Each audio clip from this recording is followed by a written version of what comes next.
Welcome guys, कैसे हैं? आशा है अच्छे होंगे। साथियों, हम सीख रहे हैं सी प्लस प्लस में लूपिंग स्टेटमेंट को, जिसमें हमने व्हाइल लूप को विद एग्जांपल क्लियर कर लिया था। अब हम सीखेंगे डू व्हाइल लूप को। अब देखिए, लूप कोई भी हम इस्तेमाल कर रहे हैं, हम व्हाइल लूप कर रहे हैं या डू व्हाइल लूप लगा रहे हैं, तीनों की डिस्क्रिप्शन या तीनों का डेफिनेशन सेम होता है कि कोई भी स्टेटमेंट या एक ब्लॉक ऑफ स्टेटमेंट जिसको हमने बार बार रन कराना है, कब तक? जब तक कंडीशन ट्रू होती है। इस प्रकार की स्टेटमेंट को लूपिंग स्टेटमेंट कहते हैं। अब व्हाइल लूप और डू व्हाइल लूप में कितना अंतर होता है, किस प्रकार से हम इसके प्रोग्राम लिखेंगे, ये सारा प्रैक्टिकल जानते हैं इस वीडियो में, तो इसमें अंत तक बने रहिएगा। नमस्कार साथियों, मेरा नाम है मनोज कुमार और आप देख रहे हैं कंप्यूटर ज्ञान गुरु चैनल। तो चलिए सीख लेते हैं। अब व्हाइल लूप के सिंटैक्स में हमने व्हाइल लिखा, लूप स्टार्ट किया, उसके बाद कंडीशन देंगे और फिर ब्लॉक ऑफ स्टेटमेंट, जो भी हमारा लूप का जो ब्लॉक है वो करली ब्रैकेट क्लोज। इसके विपरीत यदि हम डू व्हाइल को देखें, पहले डू होगा, फिर करली ब्रैकेट के अंदर बॉडी ऑफ लूप, जो भी हम स्टेटमेंट एग्जीक्यूट कराना चाह रहे हैं वो स्टेटमेंट, करली ब्रैकेट क्लोज और व्हाइल, और फिर कंडीशन देते हैं। अब देखिए, while loop, do while loop और फॉर लूप, तीनों में से डू व्हाइल एक ऐसा लूप है जिसमें व्हाइल कंडीशन के बाद ये क्लोज करना पड़ता है सेमीकोलन के साथ, जबकि फॉर और व्हाइल लूप के अंदर ऐसा नहीं है, वो क्लोज नहीं होते, इसको क्लोज करना पड़ता है। अब डू व्हाइल को एग्जिट कंट्रोल लूप भी कहा जाता है, जबकि व्हाइल लूप और फॉर लूप है वो एंट्री कंट्रोल लूप होते हैं। मतलब उनमें पहले कंडीशन चेक होती है, उसके बाद बॉडी ऑफ लूप यानी कि स्टेटमेंट एग्जीक्यूट होती है, हमारा कोड एग्जीक्यूट होता है। जबकि डू व्हाइल के अंदर जैसे ही लूप में एंट्री होती है, ये पहला ब्लॉक या एक स्टेटमेंट जो हमने दे रखी है उसको बिना कंडीशन चेक किए ही एग्जीक्यूट कर देता है, बाद में कंडीशन चेक होती है। अब चाहे कंडीशन फॉल्स हो, ये एक बार तो इस कोड को एग्जीक्यूट कर देता है।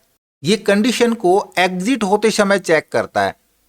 जैसे हमने डू किया, डू का मतलब करो, उसके बाद जैसे ही स्टेटमेंट मिलती है ये प्रिंट हो जाती है और फिर बाद में कंडीशन चेक होती है।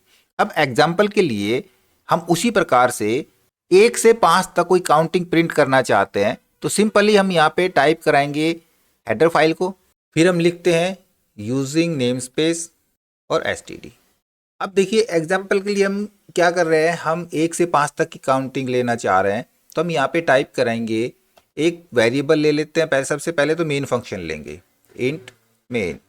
अब एक वेरिएबल लेंगे तो हमने कोई भी एक इनिशियलाइजेशन सबसे पहले देनी पड़ेगी, क्योंकि 3 चीज़ें सभी लूप में चलती है। इनिशियलाइजेशन चलता है, फिर कंडीशंस होती है और इंक्रीमेंट डिक्रीमेंट होता है। तो सबसे पहले हम एक इंटीजर टाइप का आई नाम का वेरिएबल ले लेते हैं, जिसके अंदर हम 1 को स्टोर करा देते हैं, या फिर आप अलग अलग लिखना चाहें तो अलग अलग लिख सकते हैं। जिससे हमने लिया यहाँ पे इंट आई, कोलन करेंगे और i इक्वल 1, इस प्रकार से लिख सकते हैं और एक लाइन में भी दे सकते हैं। अब हम लूप स्टार्ट करेंगे, उसके लिए करेंगे डू, करली ब्रैकेट स्टार्ट कर लेंगे और जो भी हमने स्टेटमेंट देनी है, हमने आउटपुट लेना है, देन सी आउट, आई को पेंट करा लेना है इसी लाइन में या नेक्स्ट लाइन के अंदर, देन हम नेक्स्ट लाइन यूज करा लेंगे, क्लोज करा लेंगे। अब एक एक बढ़ते हुए जाना है या कम होते हुए जाना है, तो यहाँ पे पहले इंक्रीमेंट या डिक्रीमेंट आ रहा है, हम एक एक बढ़ते हुए जाएंगे।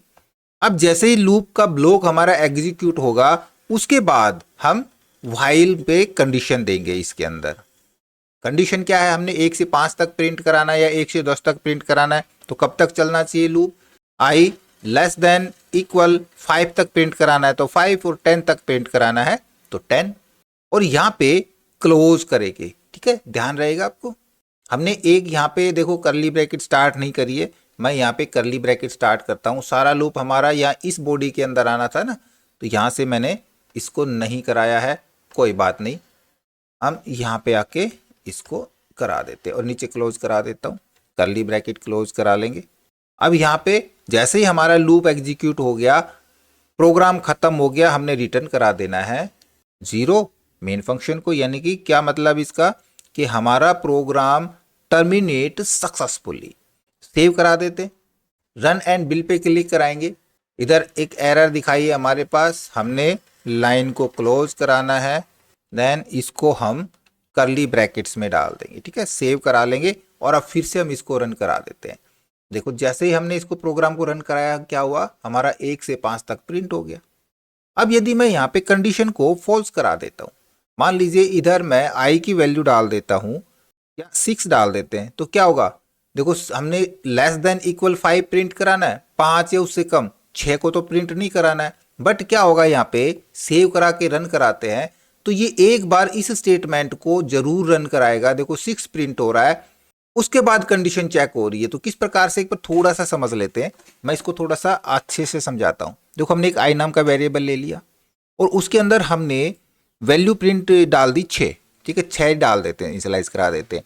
अब कह रहा है डू करो, क्या करो, सीधा ये काम करो, कोई कंडीशन पहले चेक नहीं हो रही है, तो क्या कहलाएगा ये एग्जिट कंट्रोल स्टेटमेंट, क्योंकि यहाँ पे एंट्री के दौरान कोई कंडीशन नहीं है, कंडीशन कहाँ पे, एग्जिट के दौरान कंडीशन है।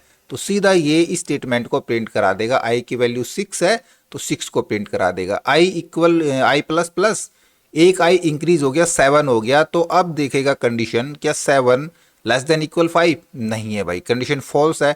तो क्या होगा, ये लूप यहीं से टर्मिनेट हो जाएगा। लेकिन जब तक लूप टर्मिनेट हुआ तब तक क्या हुआ, हमारा ये वाला एक प्रिंट हो चुका है। और यदि हम यहाँ पे एक को ही लेके चलते हैं देन क्या होगा, पहले तो एक प्रिंट हो गया, फिर आई प्लस प्लस, आई की वैल्यू हो गई 2, ये लूप के अंदर यहाँ पे व्हाइल के अंदर चेक करेगा क्या 2 5 या उससे कम है, बिल्कुल कम है, तो ये फिर से वापस जाएगा अपने लूप के ऊपर, फिर डू करेगा और आई की वैल्यू प्रिंट हो जाएगी 2। आगे फिर एक इंक्रीज हुआ, 3 हो गया, 3 हमारा 5 से कम है, बिल्कुल कम है, तो फिर से ऊपर गया डू के ऊपर, ये फिर से 3 प्रिंट हो गया। कब तक प्रिंट करेगा, जब तक आई की वैल्यू लेस देन इक्वल 5 है। तो आसान सा था। ये थोड़ा सा डिफरेंस है व्हाइल और फॉर लूप के बीच में। फॉर लूप भी एंट्री कंट्रोल होता है और व्हाइल भी एंट्री कंट्रोल होता है, जबकि यहाँ पे एंट्रेंस के अंदर कोई भी कंट्रोल नहीं है। कंट्रोल कहाँ पे है, एग्जिट के दौरान है, यहाँ पे कंडीशन चेक होती है। तो नेक्स्ट वीडियो में हम फॉर लूप को समझेंगे कि आखिर फॉर लूप किस प्रकार से काम करता है और उसका इस्तेमाल हम कहाँ पे कर सकते हैं। तो लगातार बने रहिएगा। आई होप वीडियो आपको जरूर अच्छा लगा होगा। इसी प्रकार अच्छे अच्छे वीडियो देखते रहने के लिए लगातार हमारे साथ बने रहे। हमारे वीडियोज को ज़्यादा से ज़्यादा हम दोस्तों में शेयर करें, मैं लाइक करें, और यदि नए हैं हमारे चैनल पे तो हम सब्सक्राइब जरूर कर लें।